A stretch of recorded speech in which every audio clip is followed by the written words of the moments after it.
and welcome to another Tesla Club India podcast. Today we have Raman with us from ChargeMod. ChargeMod is an EV CPO, primarily based out of Kerala. And before we start the podcast, I would like to give a disclosure that I was invited to an event which was co-hosted by ChargeMod in May 2023. My travel was sponsored by them. However, this podcast has got nothing to do with that. Today we have from Tesla Club India, we have Nikhil and Garvit with us. Um, so I think we can start the conversation. Maybe you guys want to say hi? Hey, hello everyone. Guys, it's good to have Raman from ChargeMod with us. We will be discussing everything that we can possibly. So Raman, first tell us a bit about yourself and how did you got interested in electric vehicles and the systems?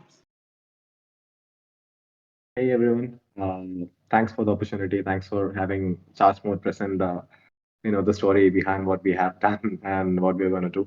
So I'll give a brief glimpse about what ChargeMod has gone through and as a startup. So we started out of Government Engineering College, Kozhikode in Kerala, as a small EV charging startup, primarily after our final year, primarily focusing on the software ecosystem, on the software architecture of connecting the electric vehicles to the electric vehicle charge points. That was the primary agenda. And then later on, we shifted the focus to hardware manufacturing as well, primarily into EV AC chargers, like said, 3.37 and 22 kilowatt AC chargers. That's the story of ChargeMode in a very short way. And right now we serve almost somewhere close to 40,000 customers in and around Kerala plus the closer regions, and somewhere around 2,000 charge points are operated in ChargeMod's network in the southern region. That's what we have been doing for the past almost 4 years. Yeah. Wow, that's a huge number of chargers. Uh, all right. So you said that this startup was started out of college, right? So, I mean, how long has it been since ChargeMod has been operational, roughly? Yeah. So we started in 2019, almost Hmm. 4 years. Oh, wow. Okay. So you've seen the pandemic and you've seen everything. And when was the first time ChargeMod charger was put up in, I'm assuming in Kerala? Yeah, obviously in Kerala. So it was in Yeah. 2019. We set up the first private charger in Kerala, which was a 7 Hmm. kilowatt AC charger and a 10 kilowatt Bharat AC configuration, the old one. Yeah, yeah, So yeah. the chargers that were set up initially, like it was in 2019, November, December that time. Oh, And wow. Okay. actually, only vehicle available at that time was the Hyundai Kona, the only available Yeah. vehicle. At that Yeah. Yeah. Yeah. we So, bought a I mean, Hyundai Kona to charge, and it was a story there. There now. wow. So you were like really ahead of the curve. And you've seen the pandemic and you've seen like the dip and then the sudden increase in the interest in the EV community and the EV ecosystem as such, right? Indeed, indeed. Actually, we got one of our first orders during the pandemic, which we could not execute, obviously, because we couldn't get out of the office, nor we could get in back to the office. Yeah. So it was a very constraining situation as every one of us faced, right? So, Hmm. as a startup, we lost our first order. We got our first order, and almost Hmm. like 3 to 4 months went by, and the work order time period has gone by, and we couldn't get it redone. And actually, that work order we recently executed with one of our partners. Only very recently, like 3 to 4 months back, we executed that work order, which was like 4 years long due. Oh, wow. Like everyone in the industry has their different times on when they can recover from the pandemic. So I mean, I'm just glad that they could recover. So let's talk about the company, right? So how many founders are a part of the company? Yeah. So it's four friends plus Okay. one junior friend that came in along the way. So Okay. it's me, Raman, Anup, Advait, Mithun, and Bishak. The five Oh, wow. Okay. who started ChargeMod, who worked on hands-on on all the products Hmm. and all the customer queries, all the customer satisfaction as well as dissatisfaction scenarios and everything. We were the first five people who went through all of these hurdles. And then, later on the teams that currently, manage ChargeMod systems well and good, they became part of the Charge family, and it, happily and merrily, it's grown into a better family and bigger family. So how many members are there in this family? Right now, almost 40 people. Oh, wow. That's a big team. Yeah. So as a company, are you profitable? Now, actually, we invest very heavily in the R&D side. So I'd Hmm. say we are profitable on a unit economic basis, but we are Okay. investing heavily on the R&D side, specifically on the hardware side. So we are planning Okay. some new devices down the line, like in six Hmm. to 8 months. Hmm. In both categories, like AC, DC, all categories, higher power, lower power. Hmm. So the investment in, obviously, as you may know, hardware is quite Yeah. intensive. As you may know, so we have channeled most of our revenues, most of our profits, investments that are taken, everything into R&D side, so that we Hmm. can develop more good products for the customers, so that charging becomes an easy, seamless operation for them. Correct. And how many, like out of the 40 people, how many people are working on R&D? Just an estimate. Yeah. I'd say around 31. Oh, wow. So Yeah. a bulk of your team is working on R&D.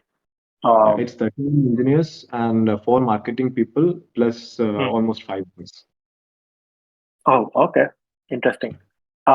One more question about the company. Like, have you raised investment or are you planning to? Or like, what is the scene there? Yeah. So, like I said, very from the very beginning, we have had certain milestones ahead of us. And Hmm. by God's grace, we have had certain opportunities come up. So all our milestones were opportunity linked. So Hmm. we always set up certain milestones before we conclude any specific a big kind of around, or a big kind of investment scheme of a ChargeMod. So right now, Correct. we've taken a very small bridge round, a pre-seed round Hmm. from Okay. a famous investment crew in Kerala. So it's a very Okay. small token, and we have connected it to strengthen the R&D more. And we are Hmm. running up first round somewhere around the early beginning of 2024. Okay. Good luck for Yeah, that. very. Nikhil? It's good to know that you are working on R&D, but talking about hardware that you are currently using, can you list what are some of the chargers you are using from different companies and what are the difference you have noted in them? Yeah. So I'd say ChargeMod has almost every OEM that's available in the Indian market right now in our network. I'd say we have got uh, almost 25 different manufacturers in our CMS schema. So it's a very wide range, and it's quite difficult to say, and categorize the charges on different types, right? So each of the charges are well built in some areas, and they have some cons in some other areas, right? So overall, I'd say out of these 25 manufacturers, most of the major manufacturers do consider and put up major effort in manufacturing the systems. We do see that, and I think continuous R&D is also a focus from their side as well. All the current OEMs that we are associated with currently right now. So I think that's a, a big thing that I have to say. Other than that, I know I have to be very. You have to be very specific on what it's. I have to say about, like, what specific machine, what specific thing, right? Sure. So, Raman, I'll make it easier for you. Yeah. So you said that you are an R&D team. So I'm assuming that R&D team is working on charging hardware, right? Yeah. Okay. And what I want to understand is, okay, like let's not talk about brands, but tell me something that you want out of a DC fast charging station or something that you're building, right? Give us some input because see, a lot of industry ecosystem players also listen to our discussions and they want to know what is upcoming because CPOs will be interested, you will have even charger manufacturers listening in and they can also decide as to okay these are the features that are needed in the market so maybe they should also start building that. Definitely. I do understand the point. So while considering the structure of a charger, a DC charger, our primary constraint with many of the OEMs right now was the sort of efficiency that the chargers could give and the sort of idle consumption that the chargers were consuming. So our primary agenda while designing the whole structure and whole schema for the chargers was to keep the idle consumption in the minimum range and give the maximum efficiency for the the rectifiers and the modules that are involved. So that was the primary agenda for us. And then the seamless operation, the ease of operation for the customers. So I'd say as a CPO, we had been working with thousands of customers for the past few years, And I think we clearly understand that there are certain things that the customers want in the chargers, like said, connect your vehicle and the charger. There is a slack procedure in the charger that undergoes initially when the vehicle and the charger is connected, and then it goes into pre-charging and then it goes to charging, right? So, all those procedures the customer does not need to know about, right? So, how minimizing it for the customer and how engaging it can be for the customer, and how fast it can be for the customer, that a charging session begins. So these are certain constraints. It might feel small, but I think it makes a huge impact on the customers. So Raman, out of the 25 OEM you said you are working with, how many of them are Indian and how many of those are pure imports right now? Just a rough idea. See, uh, I'd say most of the rectifiers are from outside of India, but I'd say in terms of brands, I'd say somewhere around 15 to 17 brands are Indian only. Okay. We have noticed one from Adore Digatron. We did a podcast with them too. Mhm. So they are really working on some new things also. Definitely, Coming actually, on, we yeah, yeah. very closely with Adore. I'll just, we work very closely with Adore. We have almost somewhere around 40 chargers, almost somewhere around 40, 30, 40 chargers from Adore in our network, actually in Kerala, DC chargers. Wow. So you have been installing all the charger. What would you say about the capacity, charger capacity that should be installed, that you have installed, and the uses they have seen, like 30 or 60 kilowatt, or maybe there's a need to go higher right now or not?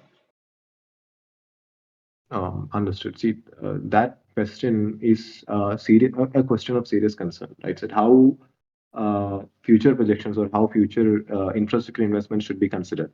So I'd say right now, most of the vehicles available in the market are of the 300-volt range and mostly of a power consumption of somewhere in 50 kilowatt range, right?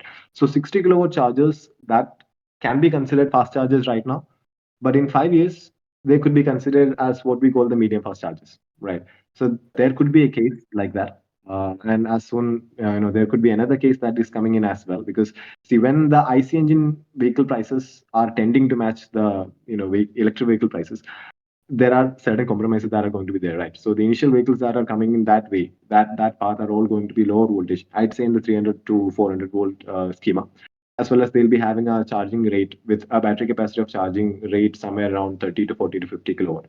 So that said will be there over a longer time for from different manufacturers. At the same time, we'll be seeing manufacturers who are coming up with 800 volt versions, 800 volt schemas. So that is on the on the other level, right? So that those vehicles are going to require higher power charging schemas. At the same time, these vehicles can travel more as well, right? So they don't require as frequent charging as the lower power the lower battery voltage vehicle requires. So that is there as Right, well. You have to consider those both points as well. right. So what's your view about power sharing chargers? Like Tesla has a supercharger which basically hosts four stall. It has like about 380, 390 kilowatt from one cabinet that can supply four charger stalls. They can connect multiple cabinet via DC-DC buses. But there's a power sharing concept, like we talk with Adore also. Like there's a 120 kilowatt charger which has like three or four guns. So it can supply like EVs like Nexon that take 30 or 35 kilowatt maybe, and even higher also if there's less uses on those stalls. Actually, that is a very interesting idea, the concept of dynamic load balancing and satellite charges. So those are, certain, that is those are certain things that are new to the industry, specifically in the Indian market. Actually, these satellite systems or the DLB schemas are, very much fundamental in European installations in many countries, if you see. But right now in India, these are considered fancy, but I'd say this will become unknown because I'd say at some point, power companies have to catch up on the peak, right? They have to Right, catch up. All the firms are going to catch up on the peak, and the easiest way to catch up on the peak and manage the EV charging is going to be DLB, dynamic load balancing. So that is something that might come mandatory, even that there is a possibility. Peak management is of a great concern because see, we work closely with many discoms. So all of their concern is one about one main thing: peak How are they going to manage the peak when EV is going to come up? They're all going to plug up in some near future at the same time. How are they going to manage the peak? That's a very big question that many of the discoms are still trying to. Are you working on any charger which includes such multiple gun concept? Indeed, indeed. So actually, the DLB schema or the dynamic, load balancing schema or the multiple power schema can be constructed in AC as well as DC chargers. So I'd say we had already worked on AC chargers. See, if you have an apartment with 20 chargers, with AC chargers, 20 AC chargers itself, and you have a limited power availability of somewhere around 100 kilowatt only. So what says that even in AC chargers it can be very viable, because see, only if only 10 vehicles are connected, all the 7 kilowatt chargers will give you 7 kilowatt max power.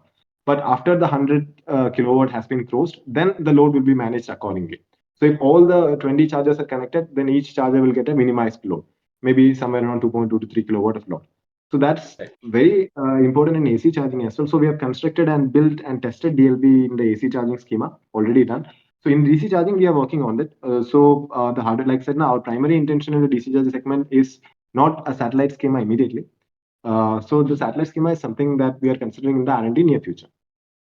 Okay. Europe is working on smart charging basically, which considers the grid and renewable energy portion and the grid uses and takes all that account for the charging overnight and things like that. Yes, yes. In many European countries, the control on the grid's edge, on the grid's edge is very formal. But if you're considering the Indian market, now most of the power companies do not have a strict control on the grid edge. So for this to be practical, we have to have a very smart grid edge. So if the grid edge is smart, all the distribution transformers are smart, all the power communication schemas are smart. The meters need not be smart as necessary. If the meters are smart, well and good. So all these things has to come and work in harmony. Even the smart charging schema will only work open area or any other controlled charging environment. It only work if you have a smart grid edge. So actually, for our state in Kerala, KCB is working really hard. They actually have a individual team, and they are also working hard to bring on harmony in the grid's edge as well. So it has to go hand in hand from my perspective. Okay. So, how much is your communication with multiple discom, and what is the feedback that you give them, or that they conditions that they put forward sometime? How's it working with discoms in general? I work with very few discoms. I'd say three to four discoms. But see, the concerns and questions that each of them have are different. And be very frank. So some states have a serious deficiency issue. Some states have a surplus issue. Some states have a peak management issue. Some states have a peak, a control issue. All discoms, say if considering the state of Kerala for me, Kerala state is actually buying peak electricity at almost 2 to 3 times the actual cost during the peak hours. So it's a very costly affair for the case, discom to provide the electricity at a subsidized rate during peak hours, specifically for EV charging. They're giving a very that is already Wow. yeah. I am slightly surprised to hear that because your charging rates are like one of the lowest uh, in at least in the south. Like when you go to Tamil Nadu, you have Xeon, which is charging at say 25, 26 rupees, and your is under 20 rupees. Am I right per unit? So what happens is that when we started the operations itself, we thought of having a business model that is quite varied from the normal pay-as-you-go model. As you might know, 80 to 85 percentage of electric vehicle buyers are going to use their home charging as a primary charging schema. So we are going to get only the 15 percentage of their using EV usage lifetime as the charging time, right? Whenever that's going to be the primary metrics on which every CPU is going to work on. So we had to primarily roll out the pay-as-you-go method. So pay-as-you-go method will bring in very short revenues that might not be sustainable for us to manage a very large network, a very large number of customers. So what we thought of was a very specific subscription method that enables customers who are driving electric vehicles to use the charging stations at the lowest rate possible. At the same time, rewarding the client or the person who is host who is setting up the charging station the maximum rate possible. So the subscriptions that we have are based off the whole bulk of customers that we have and the whole bulk of EV charging stations that we have. Right. For example, the whole bulk of customers, matlab two, three, and four wheelers of Kerala, or of the regions that we work on, and the whole bulk of charging stations include AC as well as DC chargers.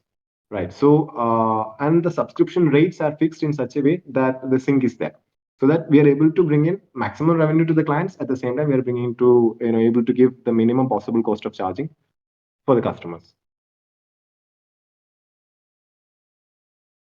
So this is still slightly not clear to me.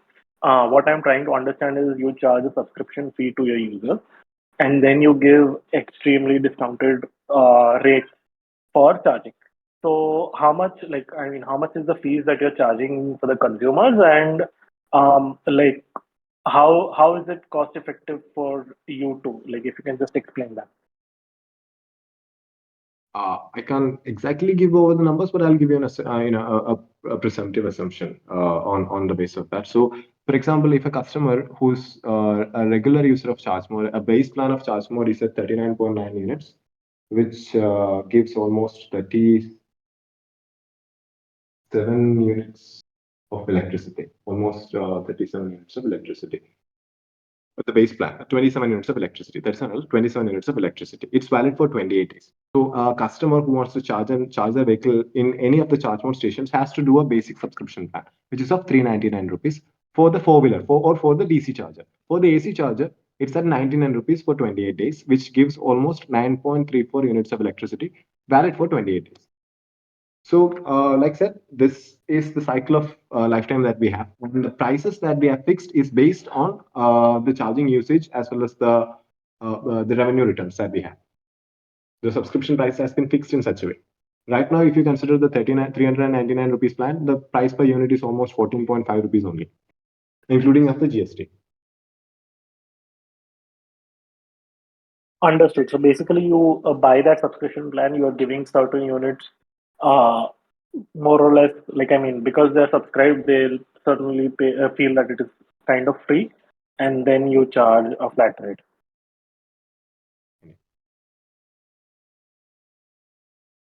Okay. Uh, so uh, let's also talk about the problems that you face when you're installing DC chargers, right? And like when you started installing your first charger, say in 2019, 2020, your DC first charger, till today, like what all problems have you faced? If you can give just an idea, and how has the ecosystem, especially in Kerala, evolved? Uh, so if you can just shed some light on that, that would be good for us and our audience. Yeah, hi. So, Anna, as a charge point infrastructure perspective, company, I'd say power allocation, getting the power to the possible real estate is a very concerning factor. So if you might get very good real estate options in the national highways, but wherein the power feasibility might not be there, the amount of power that you're looking for might not be there, or you would have to have a major capital investment in the location to have that much of power available for you there. So always the concern is power allocation.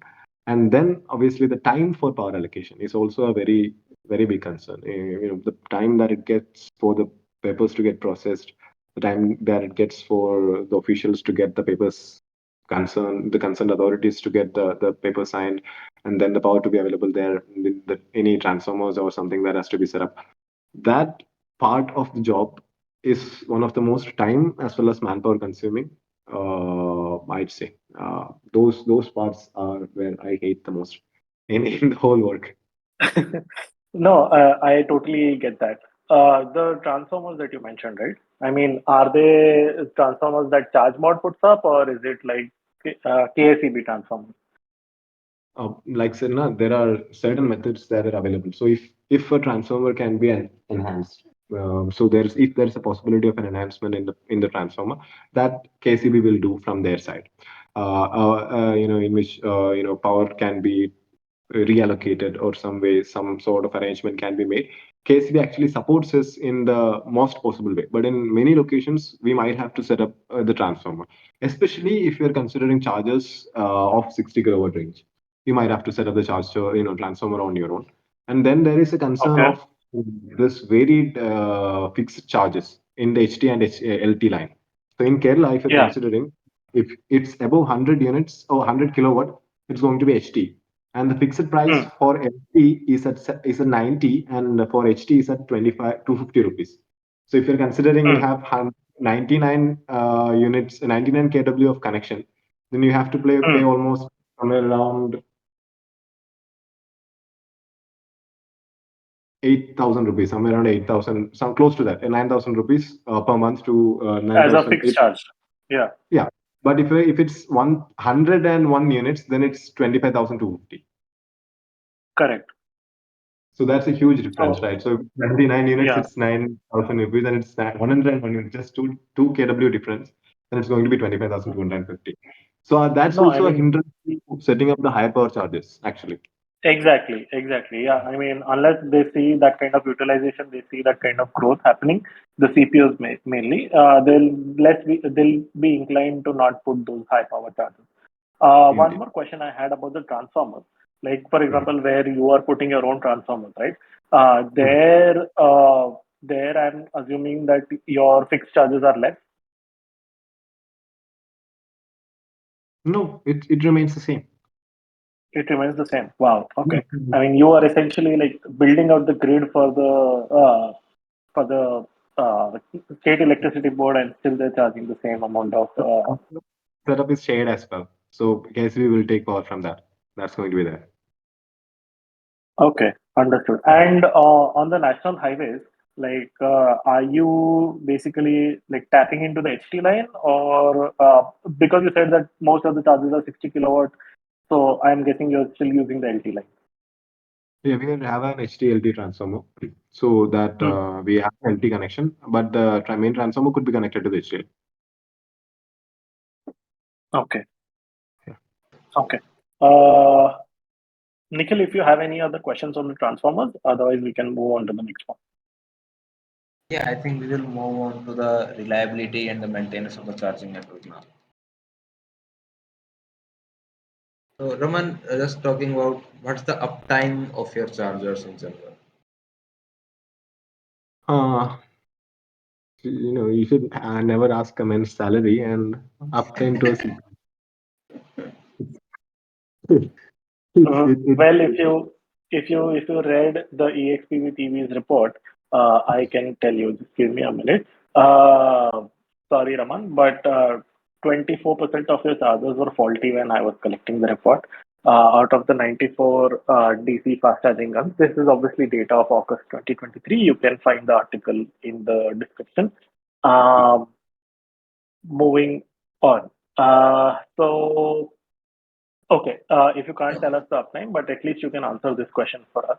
Like, what is the peak hours of charging that you see? Like, are your chargers used more during the day, during evening, at night time? How, like, when do you see peak loads being consumed by your chargers?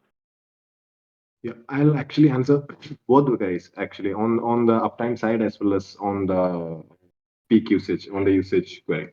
So uptime, there are some funny factors in the uptime schema. So some of the charges fall in the government line, right? So if the charger is faulty, then we have to follow a very long chain of command to get the charger repaired. So it takes faulty for maybe a few more days than it was intended. So that is there. At the same time, some of the government installations, I didn't call all of them, but very few of the government installations are of not that good quality machines. I wouldn't Hmm. say them before I don't say anything else, but that's also a Sure. very major concern, right? And that's of a very specific region as well. In Kerala, Hmm. for this specific region, a bulk number of chargers are faulty. So those in those cases as well, the chain of command and getting the things fixed, it's taking us more time than intended. It should be. But if you're considering our private charges, the stations that are set up by our private clients, somewhere around 60 in number. So I'd say almost 60 number now, almost 85 plus uptime is there for all the charges. Right. Okay. Yeah. And the peak usage time? Yeah, peak usage time. Just let me get my data book. Okay, I'll just go into that meanwhile, just Sure, for sure, a sure. very accurate Yeah, data. yeah.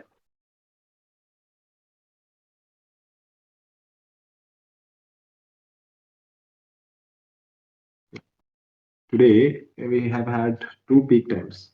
So one is between 10 to 11, almost 11:30 was a peak, and the next one was at 4, no, maybe 4:50, 4:30, 5 o'clock, 5 to almost right now itself. It's almost same, right?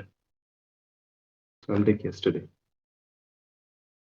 Yeah, if you're considering yesterday, the Hmm, peak was between in the morning time it was between 11 to 1300, 11 to 1, and the hmm. evening peak was somewhere from 5 to 7 was a short peak, and then it was 9 to 11.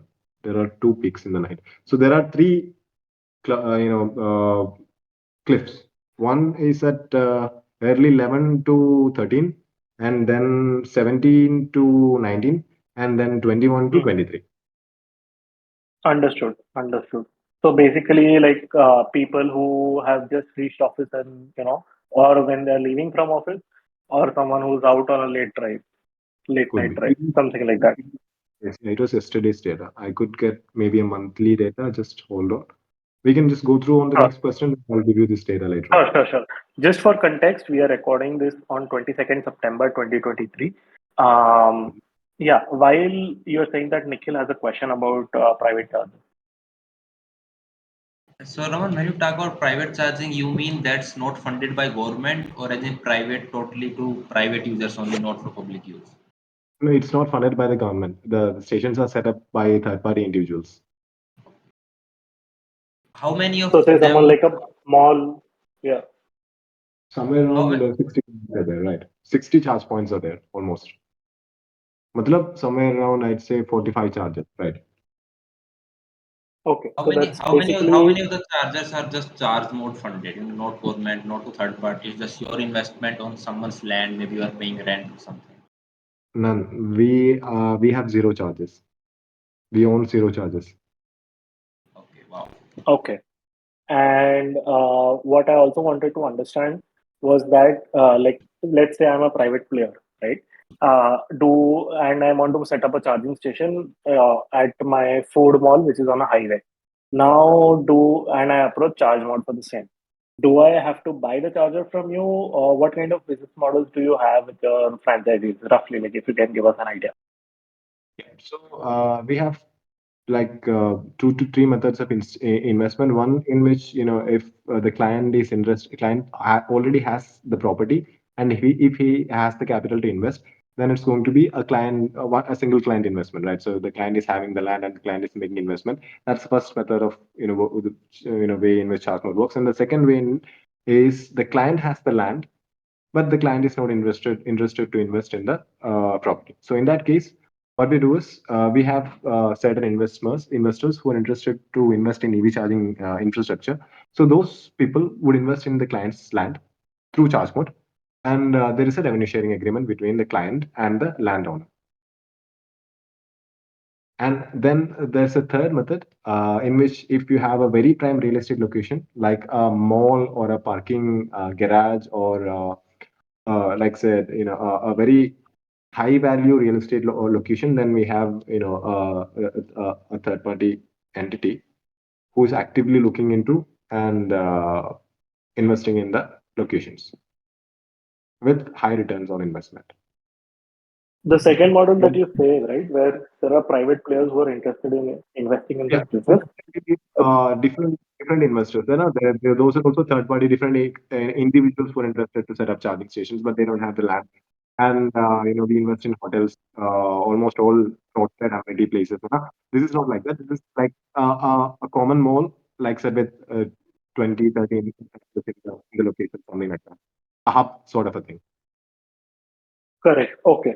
And just to be clear, these individual investors, they are like private people and not someone like an NBFC who's investing in this or something like that. No, right?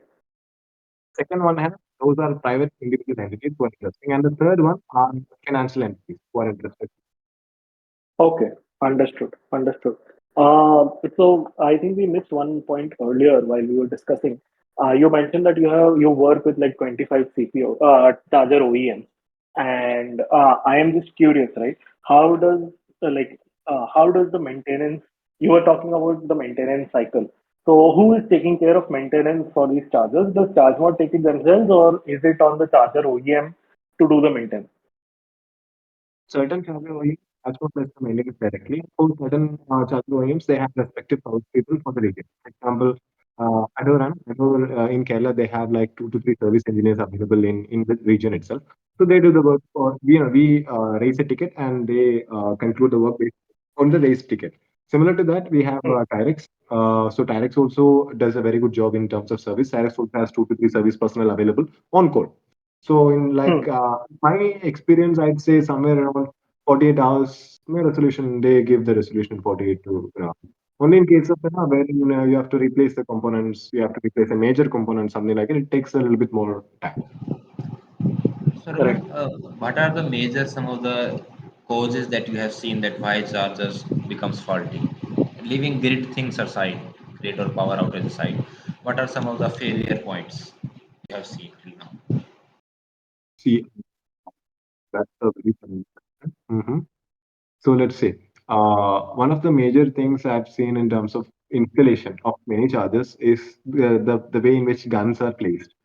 Uh, Most of the customers, they just drop the gun on the lap. Most of them are very few of the customers. I didn't say most of the customers. Most of the EV customers are very well etiqueted. They place the gun on the roads. But there are certain customers who just keep the gun on paper. It, it turns out quite risky and it turns out quite intensive, capital intensive while repair. So that's there. I think I've placed around 4 to 5 guns in different regions. And then, other than that, communication issues are there for vehicles as well as chargers. So I'd say out of 100% of transactions initiated, at least 15 to 20% has to have 2 times initiated. You might not be able to charge your vehicle on the first go. You might have to do a retry. You might have to move the vehicle a little bit, or you might have to press the handbrake or something. Yeah. So I'll just recap for the audience that Mhm. what Raman said was that some of the EV users they don't put the gun back. So that is one of the biggest pain points of the faulty chargers. So EV owners listening to this, please put your gun back uh, at the appropriate spot. Like put it in that socket. Every charger has a socket, so that the next person in line can also use the charger. And the second fault that Raman said was that there's a communication problem between the cars and the charger. So maybe it will not work in the first time, but if you try it twice or thrice, by like pulling the handbrake or trying some tricks, maybe the car will start charging. So Raman, as an EV consumer, right? These are problems that a consumer will not want to face. So I want to understand because you will be a charger OEM soon. So what steps are you taking to fix this? And second point is, are you talking to the car OEMs? I'm sure the car OEMs know of this bug.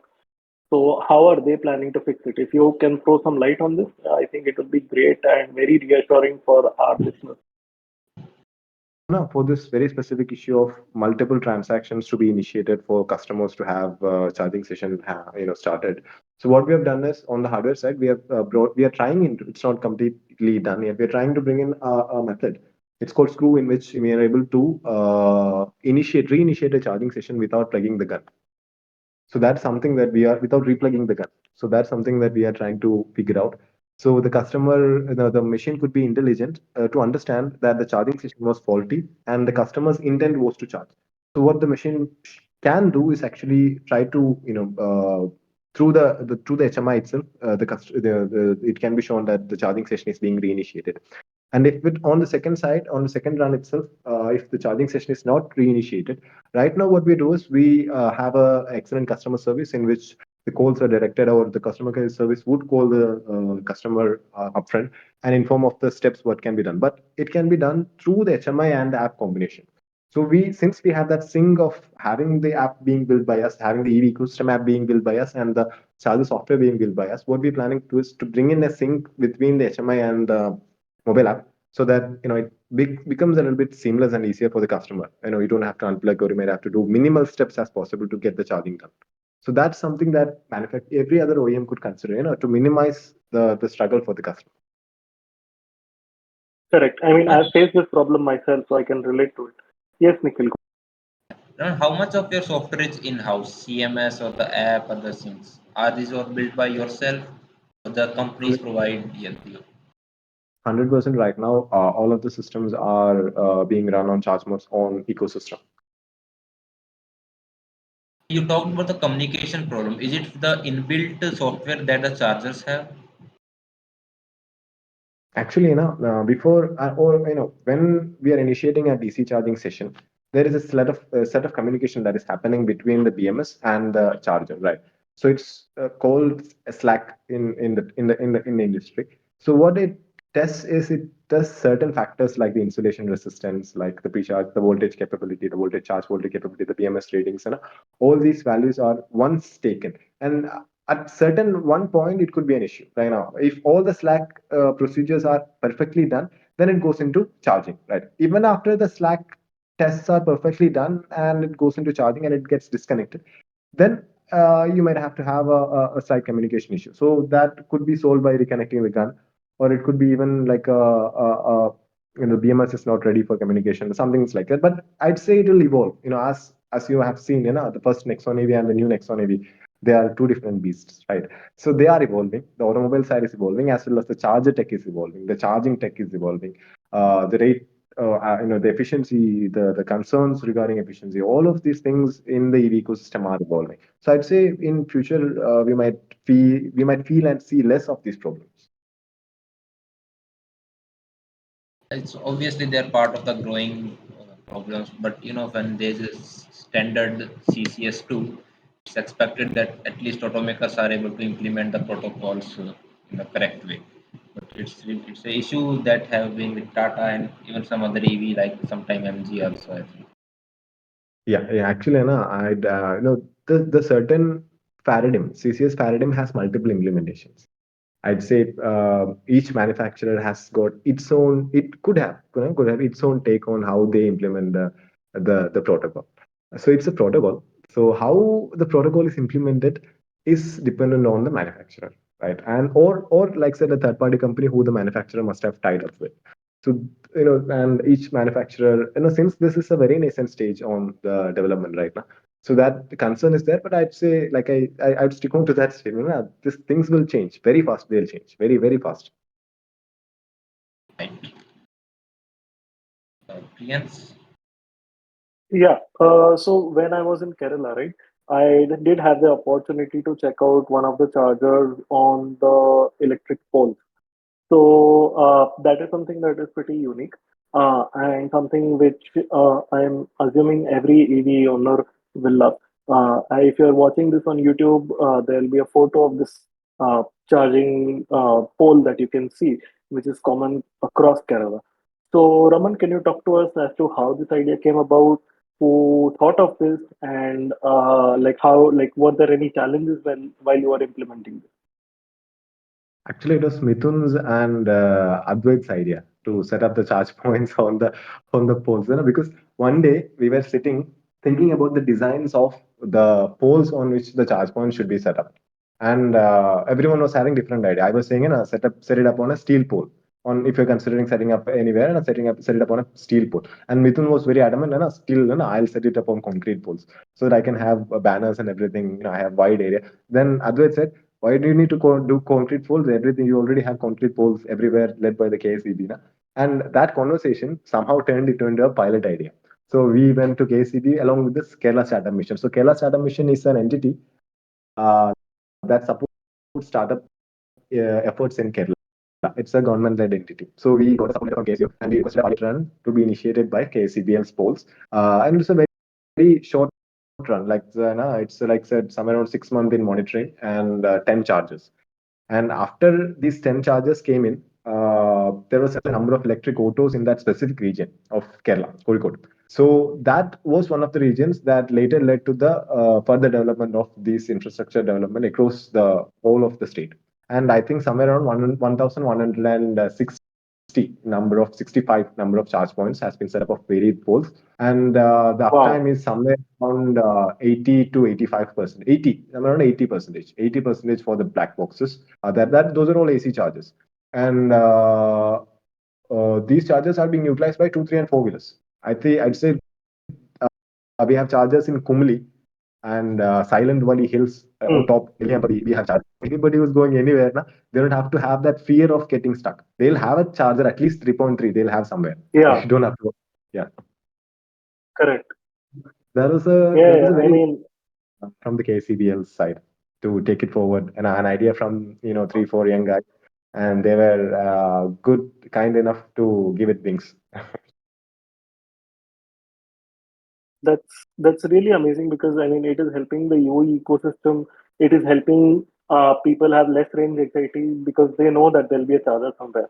I'm really surprised to hear that even four wheelers are using it. I had expected two wheelers and three wheelers to obviously use it, but I mean if four wheelers are also using it, then there is a clear demand as to what is happening. Uh, what I also Over. wanted to ask is that, sorry, please, yeah. Continue, please, please. One, what I wanted to ask is that you've been mentioning like KSEB quite a lot, and I'm assuming that Kerala State Electricity Board has been very helpful, uh, so to speak, to help you set up these chargers. So, is there a partnership or is there some kind of agreement between ChargeMod and KSEB, or is KSEB also helping out other CPOs in Kerala? If you can just shed some light on. Yeah, actually, it's not an exclusive thing at all, right? So anybody, if they have the wits, they can do it. I'd say. So right now, the agreement that we have with KCB is a Pakka commercial agreement, which states that ChargeMod will operate the charges and give the revenues to KCB. That's it. So that's the commercial agreement that we have with KCB. Nothing more. That's the level we work with KCB, and with any other government entity, we work on a same tire, right? So we have a commercial contract agreement in which we would undertake the operations and management of the charges and the revenue part as well. We'll connect the customers to the charges, enable them to charge, collect the payment fees, and distribute it to the concerned host. It could be government, it could be private, individual, whomsoever. Hmm, Yeah. understood. Understood. Uh, okay. In other cities and towns, right? I mean, we see that you mentioned that you do a lot of apartment charging, like setting up slow chargers in apartments and setting up slow chargers in buildings. What we've seen in other cities is that there are some kind of RWAs or resident associations who oppose this kind of charging. So, have you faced anything similar in Kerala? Like, do people have that kind of apprehensions even in Kerala, or is it like everyone is very pro EV charging? I'd say most of them are pro EV charging. Most of them, because at some point they believe that they'll shift to electric. I think that's the Hmm. thing that we have in the mind. So most of the calls that we receive are from just residents associations only. So I'd say they are initiating to set up the charge points so that it's better for them, in terms of collecting the tariff. Actually, we have a separate platform for that. It's called Homeline. So Okay. this Homeline schema enables the tariffing, running, and collection of money for this RWAs. They can have, only Okay. these charges, restricted charges. These charges can only be accessed by the concerned, permissed people or the tenants of the apartment or tenants of the specific entity. And through the app or through AppIden, they can collect the money and everything through online or itself. And they can manage the schemas through the ChargeMod CMS. So it's very easy for the RWS to manage the systems. At the same time, it's an additional revenue source for the common RWA. Correct. So, one more side question, right? If let's say I'm in an apartment building of 100 flats, and let's say there are 10 chargers putting in, uh, put in. So basically, like, do I have to pay to the RWA and the RWA pays to you and the electricity board, or do you collect the payment and you distribute it to the RWA and the electricity board? Like, how does that work? Yeah. So actually, after setting up the charger, the customer uses the ChargeMod platform to use the charger and charge their vehicle. So they primarily pay to ChargeMod, and then ChargeMod redistributes the amount of revenue share to RWA, and then the electricity goes to the EV. Understood. Understood. Okay. Okay. Um, let's also talk about EV charging in commercial spaces, right? I mean, homes we have covered. An ideal scenario is that you will have a charger at home, a slow charger at home, and also a slow charger in your office. So, how has it been in the commercial space for you guys? Like, are there big corporates who reach out to you wherein they want to install a lot of slow charging or fast charging, or how is that in Kerala? Because we have seen a lot in apartments all across the country, but I wanted to understand how is it in the commercial sector. Yeah. So this workplace charging, I'd say now this one part of it is workplace charging, and the second part is commercial building, the public charging in commercial buildings, right? So this Correct. workplace charging has taken up quite a demand. I'd say ChargePort has set up or ChargePort's partners has set up charge points in almost all the info parks, all the major techno parks in Kerala. I'd say Kerala has almost three major techno parks: the Trivandrum Techno Park, the Ernakulam Info Park, and then the Kozhikode Cyber Park. So these are the three major IT hubs of Kerala. And ChargeMod or partners have set up charge points inside the regions as workplace chargers. And right now, many departments, government departments itself, are tending to put up tenders to set up charge points in the workplaces. And at the same time, we have previously worked with the Gujarat State Fertilizer Corporation to set up charge points Hmm, for their employees in Gujarat. And we have set up like somewhere around four charge points for them in the hmm. GSFC region as an initial pilot. And right now it's being expanded as well to a higher number. The discussions are ongoing. And that's in GSFC. And also we have set up for some entities, under some certain agreements like this on a corporate basis. And these are all numbers, Understood. I'd say 5 to 10 chargers in a space for the employees, mostly for the Hmm, employees. What happening? hmm. Understood. And so more like and all of these, right? The private charging, it is all done on ChargeMod, or is there a separate app for that? No, you have a common app. If you have the common ChargeMod Okay, subscription, then it's easy for you. The common ChargeMod correct. subscription enables Obviously, yeah, yeah, public, private, whatever be it, it happens in one space. correct. So earlier when we were talking about this business model, right? The second business model where you said there are individuals or there are entities.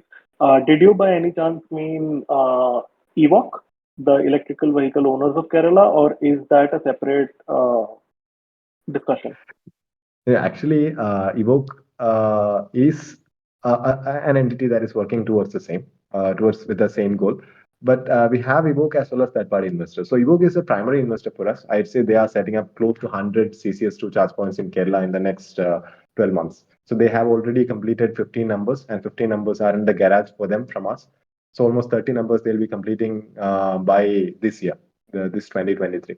And 2024 half, they'll be completing 70 more is their plan, and the allocation of sites are being heavily done, fastly done, so that the installed Hmm. infrastructure can be active for the users as soon as possible. But I think they also have their own app. So, like, how is this working out for ChargeMod? Yeah, so ChargeMod acts as a base platform. Evoke has a separate app which was built by us for Evoke.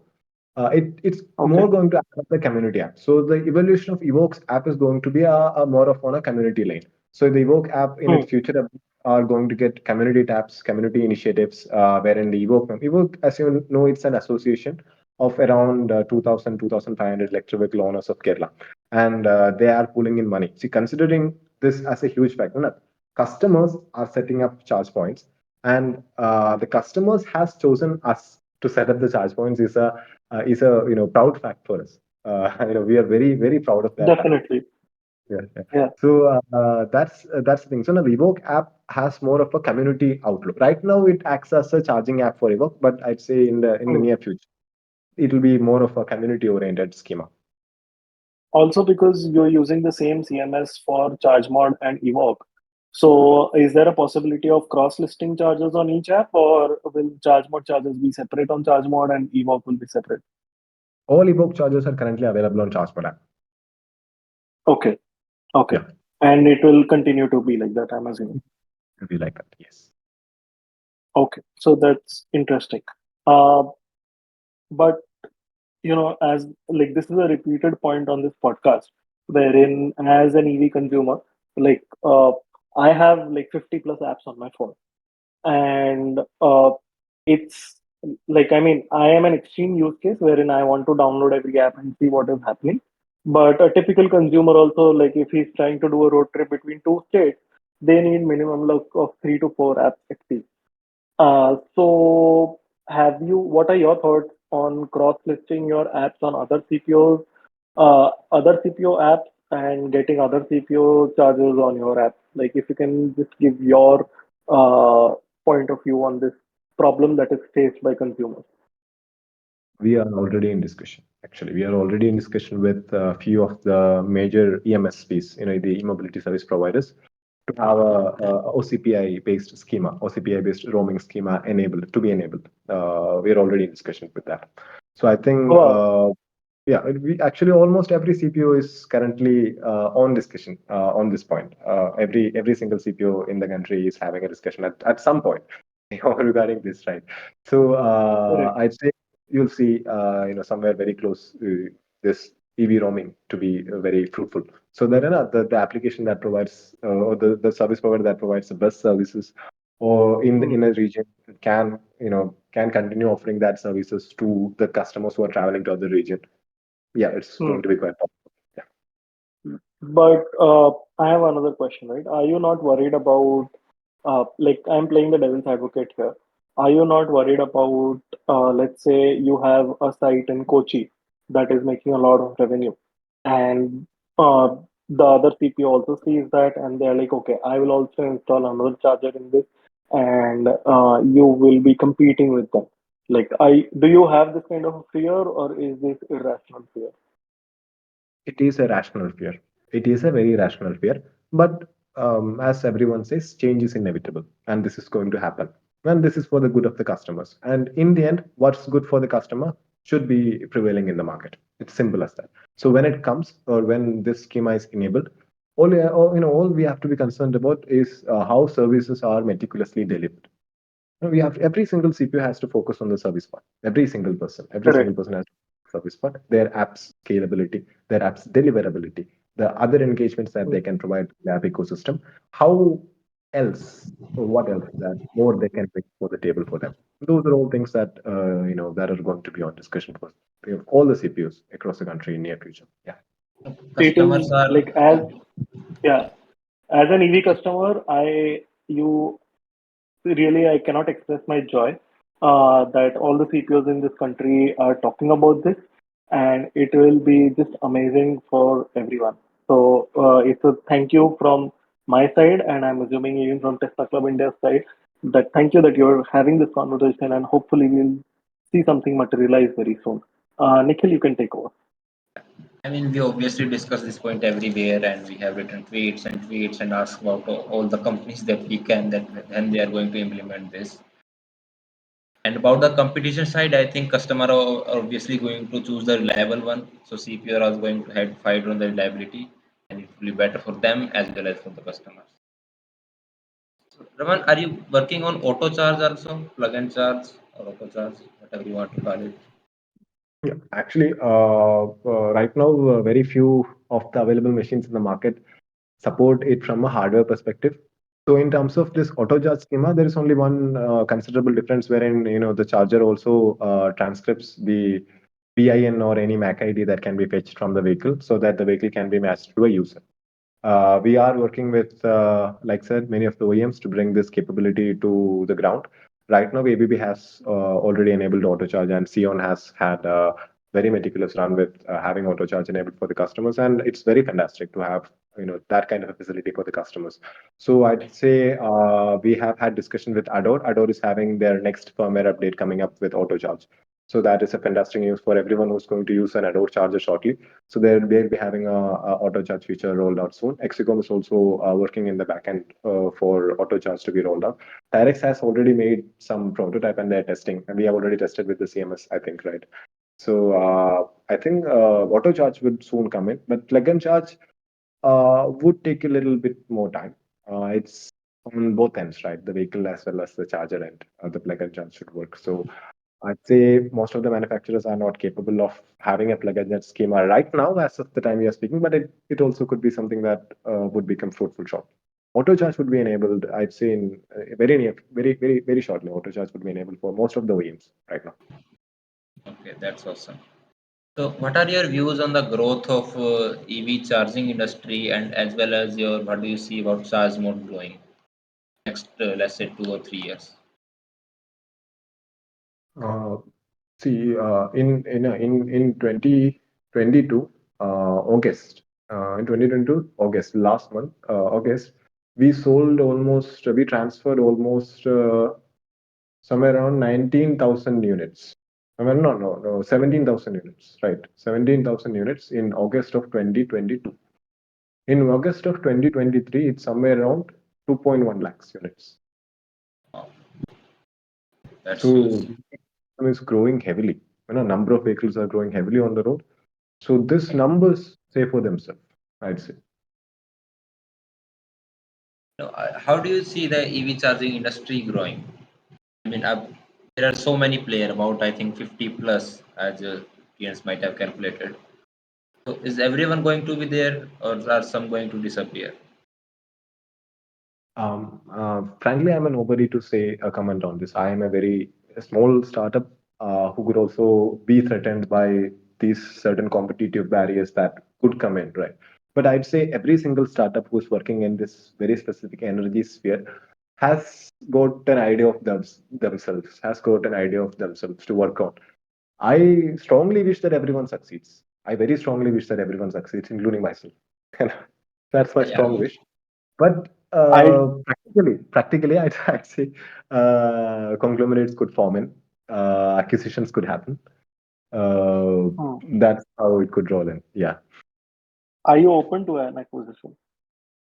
yeah. If it's better for her, if it's better for her now, if it's better for her, if it's better for her, if it's better for her products, yeah, we're not against it. Understood. Uh, Okay. And what I also wanted to understand, because you are also providing two-wheeler charging, right? I mean, because you have so many 15 ampere plug points across Kerala. So, are there any discussions that are happening with two-wheeler OEMs for a standardized connector, like how we have a standardized connector in four-wheelers? So, what are your thoughts and input? So the TST and earlier the Bharat the Alliance for EV charging, they actually pushed heavily for that LEV DC, the light electric vehicle DC connector.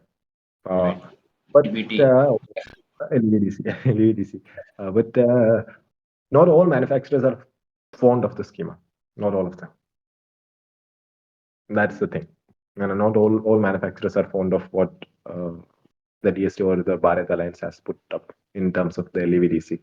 Because many of the manufacturers, and up to an extent, I also personally believe there is no fast charge requirements for most of the two wheelers that are being sold in India. True, true. That's That's right. that's It's true. a It is not just about that. it's Uh, not about fast charging capacity. It's about ease of charging. The standardized, see, I'd answer it from a manufacturer's perspective. What do you want to charge? You need a three-pin plug to charge. Do you have it in your home? You have it in your home. That's it. Done discussion. So that's the primary. That's the primary objective, right? You already have that infrastructure in your home. You don't have to build anything further. Unlike what some of the startups are doing, you have to have a separate charge point set up. It's all cost intensive, and that's wherein these small players come in. Apart from the Aethers, Olas, and the Chedaks of the region, there are many small players in the market. I'd say with huge number of vehicles being sold in the unlisted category of electric vehicles, with no number plates. So those are all electric vehicles being sold, electric two wheelers being sold. So I'd say uh, different manufacturers have different objective. They have different perspective on how their customers are going to be, how their customers are taking a view on their vehicles. So it's it's on a holistic view from a manufacturer's perspective. And I was just concluding, not all manufacturers are for it, and not all manufacturers are against it. That's the truth. Yeah, okay. Understood. So, what EVs do you own, and what EVs does ChargeMod own? So I drive a Tiago EV. So I love that vehicle. I've been driving it for like 2 months, almost, right?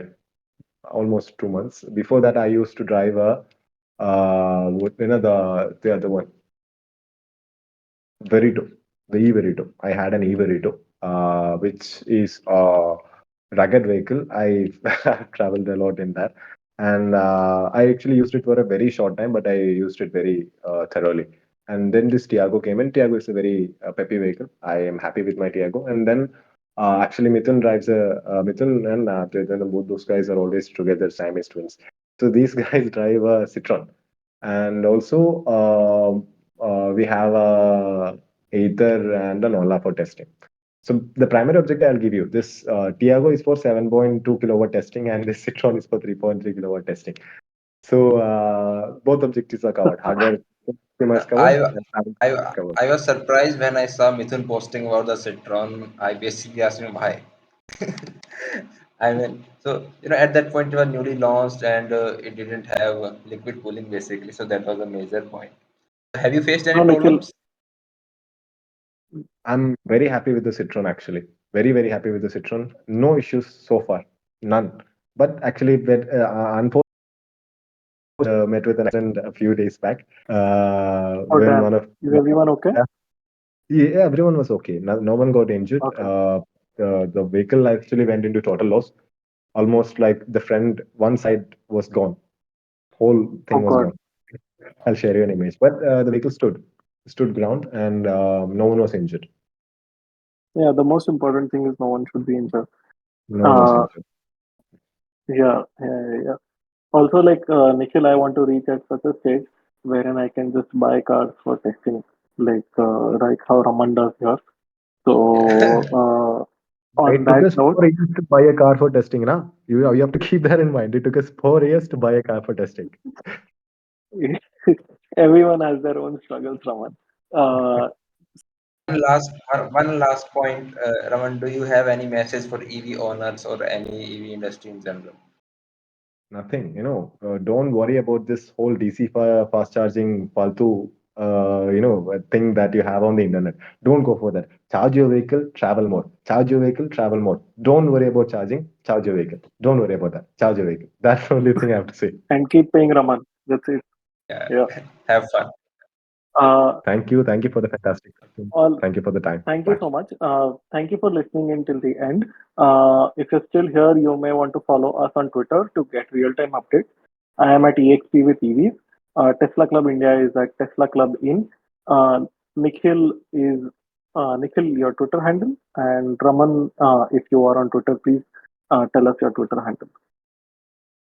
Yeah, mine is NC Birbhan and Raman if you are here. I am not personally available on social media, but I'm always available as charge mode at charge mode. Perfect. On this note, Okay, awesome. thank you, and we'll meet you on the next podcast.